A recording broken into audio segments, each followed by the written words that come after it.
I'm ready with your TLM plus 90 minutes aboard there.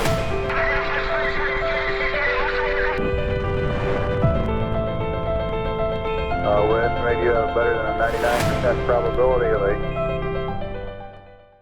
Nous sommes dans les années 60 et plus particulièrement en septembre 1962 puisque la NASA sélectionne 9 pilotes pour le groupe d'astronautes 2 qui a comme objectif de participer au programme Gemini puis aux missions Apollo. Parmi ces nouveaux astronautes se trouvent déjà les plus grands tels que Neil Armstrong, James Lovell, mais la personne qui va nous intéresser est Elliot C, retenu aussi par la NASA. Ce pilote d'essai, alors âgé de 35 ans, a déjà cumulé presque 4000 heures de vol. Un an plus tard, en octobre 1963, la NASA sélectionne 14 nouveaux astronautes qui font partie du groupe des astronautes 3 de l'agence spatiale américaine. De grands noms ressortent de ce groupe comme Buzz Aldrin, second homme à marcher sur la Lune, ou encore Michael Collins, pilote du module de commande d'Apollo 11. Charles Bassett, alors âgé de 31 ans, est aussi sélectionné et a enregistré un peu moins de temps de vol que Elliot C avec environ 3600 heures à son compteur. La première mission Gemini est lancée sans équipage le 8 avril 1964 pour tester la capsule, mais aussi le lanceur Titan II, modifié pour le programme Gemini. La première mission habitée de ce programme décolle le 23 mars 1965 avec à son bord Virgil Grissom et John Young. Gemini 3 dura presque 5 heures et a permis de tester un nouvel explosif pour découpler les étages de la fusée Titan et de faire quelques manœuvres en orbite terrestre. Et si je vous parle des missions Gemini, c'est parce que le 8 novembre 1965, Charles Bassett et Elliot C sont sélectionnés pour la mission Gemini 9, qui doit être lancée un an plus tard, le 17 mai 1966. Date fixée au plus tôt. Mais tout ne va pas se passer comme prévu. La capsule de Gemini 9 était en fabrication à la McDonnell Aircraft Corp à Saint-Louis dans le Missouri. C et Bassett avaient déjà effectué pas mal de vols pour s'y rendre, ils étaient donc déjà assez habitués au voyage. Afin de suivre 10 jours de formation intensive sur le rendez-vous orbital au niveau du simulateur Gemini, C et Bassett, ainsi que Stafford et Cernan, l'équipage de réserve de Gemini 9, doit donc se rendre à Saint-Louis en ce 28 février 1966. En ce lundi matin, les deux hommes, C et Bassett, sont plutôt de bonne humeur et ils se dirigent vers la piste de décollage située à la base aérienne militaire Ellington, au Texas. Ils déposent ainsi leur plan de vol et chargent les bagages des équipages principaux et de secours dans le T-38 immatriculé NASA 901, avec C aux commandes et Bassett sur le siège arrière. L'équipage de réserve quant à lui embarque à bord d'un second T-38 immatriculé NASA 907.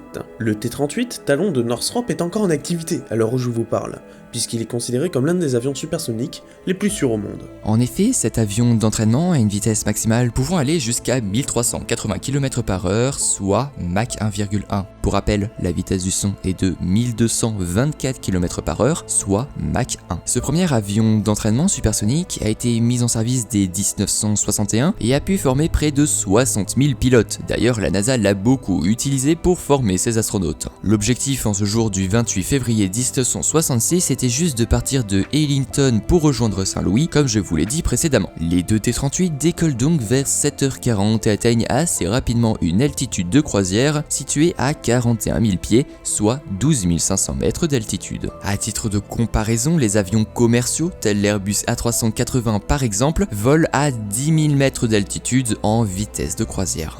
Alors que le vol se passait comme un vol de routine, 40 minutes plus tard, le bureau météorologique de la base aérienne de Little Rock a indiqué que la météo s'était gâtée à Saint-Louis avec l'arrivée de la pluie et du brouillard. Personne ne s'attendait alors que les conditions climatiques puissent changer aussi vite avant l'arrivée des 4 astronautes. Il fallait donc se laisser guider par les instruments de bord suivant les procédures habituelles. Alors que les deux T-38 franchissent les couches nuageuses, ils se rendent compte qu'ils avaient dépassé la piste d'atterrissage. De plus, ils étaient trop bas et allaient trop vite pour se poser normalement. Elliot C, faisant partie de l'avion immatriculé NASA 901, décida d'essayer un atterrissage à vue, puisqu'il pouvait voir l'aérodrome depuis son cockpit. Tandis que l'autre appareil, NASA 907 donc, il suit selon la procédure le T-38 NASA 901. Mais lorsque Stafford perd de vue 901, il est obligé de faire remonter l'avion dans les nuages afin de réessayer un atterrissage en suivant les instruments de bord, et non de vue, comme l'a choisi Elliot C.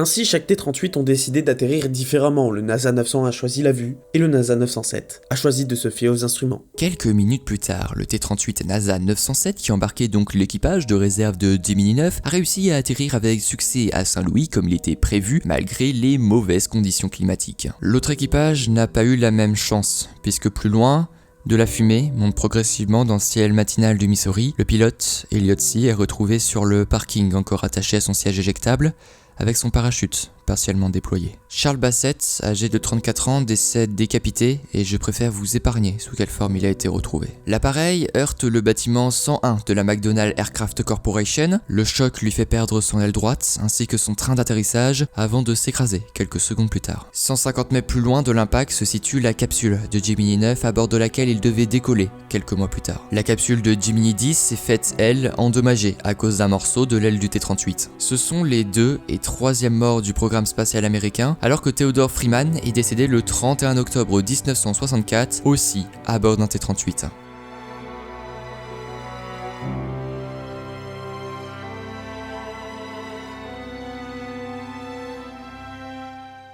Mais alors, que s'est-il passé? Bon, faisons un petit tour en arrière. Les 2 T-38 se perdent de vue, le NASA 907 remonte dans les nuages, alors qu'Elliott C, du T-38 NASA 901, avec Charles Bassett à bord, décide d'atterrir à vue. Elliott C réalise ainsi un demi-tour à 180 degrés pour gagner la piste sud-ouest. L'appareil descend vite alors que l'altitude est déjà basse et il se situe trop à gauche par rapport à la piste d'atterrissage, l'obligeant à tirer sur son manche vers le haut en tournant un maximum à droite. Mais ce n'est pas suffisant, et la suite, vous la connaissez. Les 2 astronautes sont inscrits sur la plaque Fallen Astronaut déposée sur la Lune en 1971 parmi les autres hommes décédés en mission comme Yuri Gagarin, Vladimir Komarov ou encore l'équipage de Soyuz 11 qu'on a pu évoquer dans cette série. Le rapport final de l'enquête évoque une erreur de pilotage de la part de Elliott C. Malgré tout, C est décrit comme un pilote prudent et conservateur. Dans le rapport, il a été défendu par Armstrong sur ses capacités de pilotage, et je vous le rappelle, plus de 3900 heures de vol.